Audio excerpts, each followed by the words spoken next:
Hello প্রিয় দর্শক বন্ধুরা, আজকে আমরা কথা বলবো উত্তর চব্বিশ পরগনার বাদুড়িয়া বিধানসভা। হ্যাঁ, আপনারা ঠিকই শুনছেন। উত্তর চব্বিশ পরগনা বাদুড়িয়া বিধানসভা ২০২৬ সালে কোন দল জয়ী হবেন? কে জিতবেন? কে হবে বাদুড়িয়ার আগামী ৫ বছরের বিধায়ক? সেই তথ্য, সেই সমীক্ষা নিয়ে আজকে আমরা চলে এসেছি। বাদুড়িয়া বিধানসভায় ২০২৬-এ কে জিতবে? দর্শক বন্ধুরা, এই বিধানসভা বাদুড়িয়া বিধানসভা ২০১৬ সাল পর্যন্ত কংগ্রেসের গড় ছিল, কংগ্রেসের ভূমি ছিল এই বাদুড়িয়া বিধানসভা। তখন কংগ্রেসের ভূমিপুত্র বা কংগ্রেসের সংগঠনের মেন নেতৃত্ব ছিল কাজী রহিম আব্দুল দিলু। উনি ২০১৬ কংগ্রেসের ছেড়ে তৃণমূল কংগ্রেসে চলে যায় এবং তৃণমূল কংগ্রেসে ২০২১-এ টিকিট পেয়ে বাদুড়িয়া বিধানসভা থেকে তিনি জয়ী হন।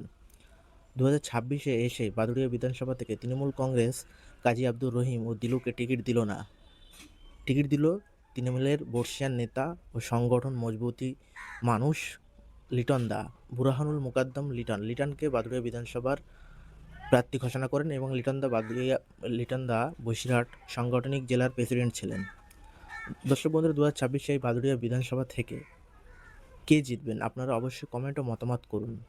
আমাদের সমীক্ষা অনুযায়ী এই বাদুড়িয়া বিধানসভা থেকে ২০২৬-এ তৃণমূল কংগ্রেস আবার ব্যাপক ভোটে লিড পেয়ে আবার জয়ী হবেন। আর হ্যাঁ, আরেকটা কথা, কংগ্রেসের ছেড়ে যে তৃণমূল কংগ্রেসে চলে এসেছিলেন, সে আবার ফের কংগ্রেসে চলে গিয়েছেন।